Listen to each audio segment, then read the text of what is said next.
So the moment I heard Shrine's Legacy's opening menu music, I was instantly transported back, man.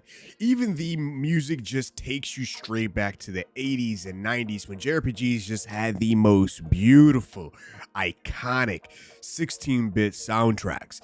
This isn't just another indie JRPG trying to cash in on some nostalgia. Though this is a bit different. Shrine's Legacy delivers what classic Zelda and even Super Nintendo RPG fans have truly been waiting decades for. Now, visually, the game is of course Super Nintendo inspired, but the pixel art is just amazing, man. This has this modern day finish, this modern day pixel art, which is just moving away from just being some nostalgia grab and is looking to become a modern masterpiece for indie games. And the developers over at Positive Concept Games has delivered on their promise of an evolutionary Super Nintendo inspired fantasy action RPG. Now, this does represent a natural evolution of the indie JRPG, a game that respects the classics while also still carving out its own vibrant, fresh identity. Now, overall, to the overall gameplay and my entire first impressions of what to expect with Shrine's Legacy. Now, this is the demo as of today, as of you watching this video. The full game should already be out. A lot of my thoughts will be based on my past 2.5 hours of playing through the demo to completion. Now, when you start the demo, it starts you right at the beginning of our journey, but not with our protagonist. We immediately meet a cloaked figure who is paying respects at a grave, saying that he cannot handle it anymore. Now, he is immediately ambushed by a group of warriors, and this is how we are met with the game's combat. It's not even really a hands-on tutorial. It basically just says, hey, attack, and this is how you cast spells, and basically you need to survive. One thing that I will say, the game didn't do a natural tutorial like most modern games. Like I said, it just drops you in. Now, I will say that the combat mechanics is very reminiscent of Illusion of Gaia, and as well as the original Legend of Zelda games. This tight action adventure core wrapped in an RPG shell. Now, the fate of that cloaked figure is unknown, as he does get knocked from a cliff. The perspective does immediately shift, transitioning us to our actual protagonist, Rio Shrine. Now, this opening immediately establishes the tone of the game. One moment it's high melodrama and high stakes. The next, it's about starting your new adventure. It sets up that emotional roller coaster that all the great 16-bit RPGs have mastered. Now, granted, this is a trope that really signals how all great JRPGs start. Now, when you're exploring the world is pretty massive. So far, you start out in your original village, which is the Urail village. This is where the world exploration really starts to sink in. You realize how grand the scale of the map is on this world, and my god, the map scale is absolutely amazing. This world map is expansive, rewarding, thorough exploration, and giving you this great road trip kind of mentality of old school JRPGs. You can even cut the grass, smash some pots and stuff, which, you know, if you're a big fan of Zelda: A Link to the Past, then that would immediately scratch an itch. But by also exploring the village and the surrounding areas, we get to tackle our first side quest. Something simple like rounding up a lost flock of goats for an NPC. This quickly leads us to overall discover that we have our first core mechanic, the jewel system. The jewel system is essentially finding or buying jewels to equip, and they give you crucial passive buffs or utilities. Our first jewel discovery basically lets us get a mini map while we're inside our dungeons. This is a key quality of life feature that makes exploration just a bit more smoother.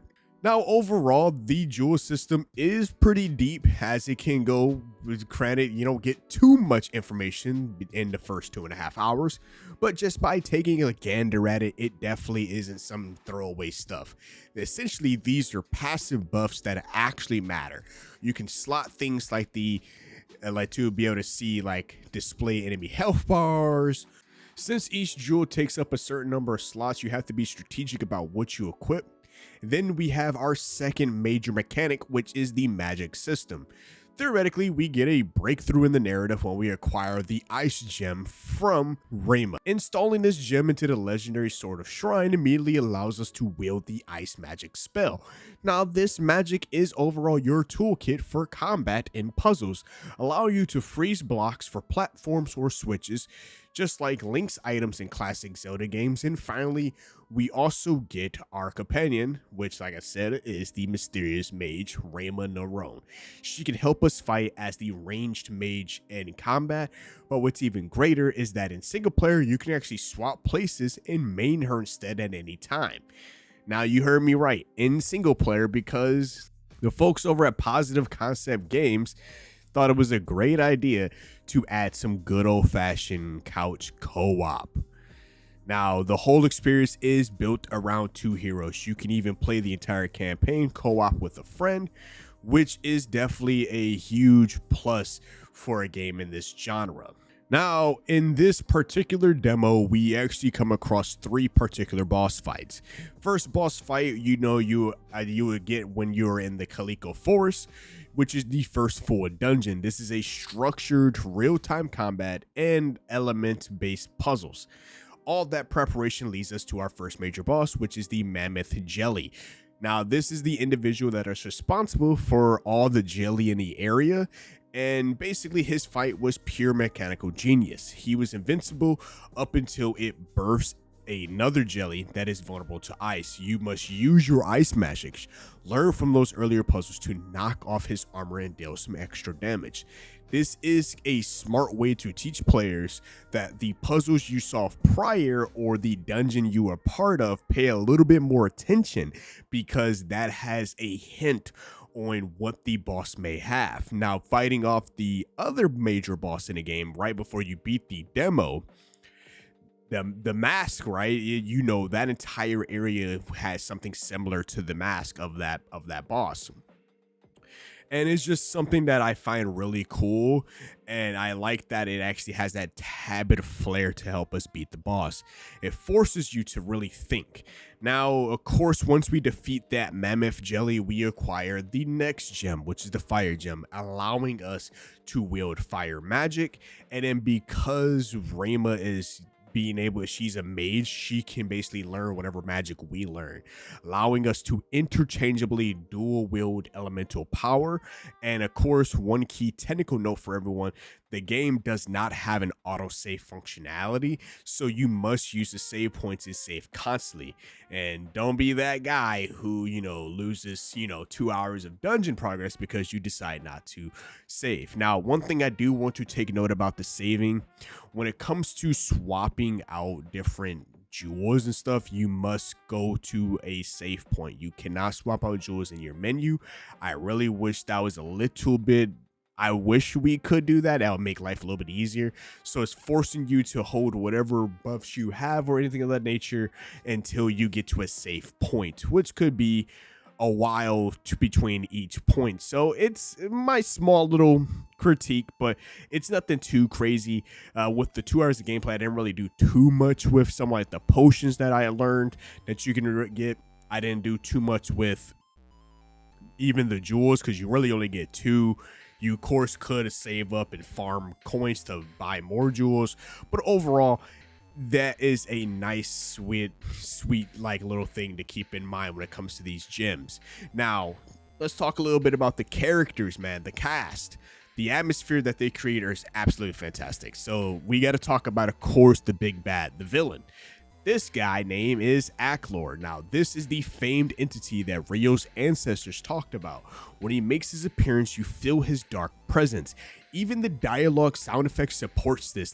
So when they talk and it makes like a bip sound? Well, his bips are a lot deeper and heavier compared to everyone else's who has this more light-hearted tone. Now, this is signifying that his ominous nature, but the world is full of charm too. And of course, just like any good old JRPG, we meet memorable NPCs like Darlene, that crazy old senile lady who helps us brew potions. There's the masked men, which is, in my opinion, were one of the funniest characters I've seen in this game, down at Marie's Pier, who actually trained us on how to use the dodge mechanic. It's moments like these that capture the thematic variety of those classic Super Nintendo RPGs, shifted between high drama and slapstick comedy in a breath, and this atmospheric shift is only possible because the soundtrack is so beautiful. It definitely knows how to capture the vibe of each area you visit or even key moments in the story. Whether it's bombastic heroism or lighthearted village chatter, the music does the heavy lifting to sell the moment.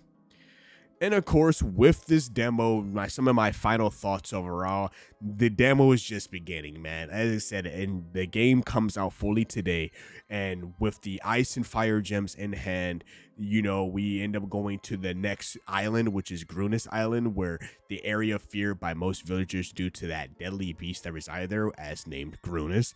And the core mission is clear. In order to truly defeat Aklor, we must collect all 8 elemental gemstones and restore the Sword of Shine to its full power. So where does that leave my verdict? Shrine's Legacy is truly a special debut from Positive Concept Games. Shrine of Legacy is perfect for if you're a fan of JRPGs who has been missing that authentic 16-bit action-adventure experience, a game that generally feels like a spiritual successor to Illusion of Gaia, Secret of Mana, and Zelda: A Link to the Past, and this game is for you. Also, it has that core innovation here, which is that, that robust co-op gameplay, which is rare and welcome feature in the RPG genre, allowing just 2 players to be able to share that adventure. Furthermore, the pixel art is a true modern mastery that moves beyond just simple imitation. And overall, the entire point of this entire game is collecting those 8 elemental gemstones, so that overall just promises depth, scale, and a grand adventure that will keep you busy for a few many hours. Shrine's Legacy is a success in my eyes, especially for indie games. It blends action adventure, some deep JRPG storytelling, and modern quality of life features into such a gorgeous package. One final warning though, remember to manually save, man. Save constantly. Do not lose your progress, especially before facing any of the big bosses. Shrine Legacy is set to release on PC as of today, and I highly recommend buying it, or if you're still on the fence, try out the demo like I did, see if it's your cup of tea. But other than that, Outcast, comment below, tell me your favorite JRPG moment or games, and I also want you to hop in the Discord so we can chat about more about our favorite games and just, nerd out a little bit. But sub to the channel for more deep dives on your favorite games. Stay safe, Outcast. It's been your host, KSD TV, signing out. Peace.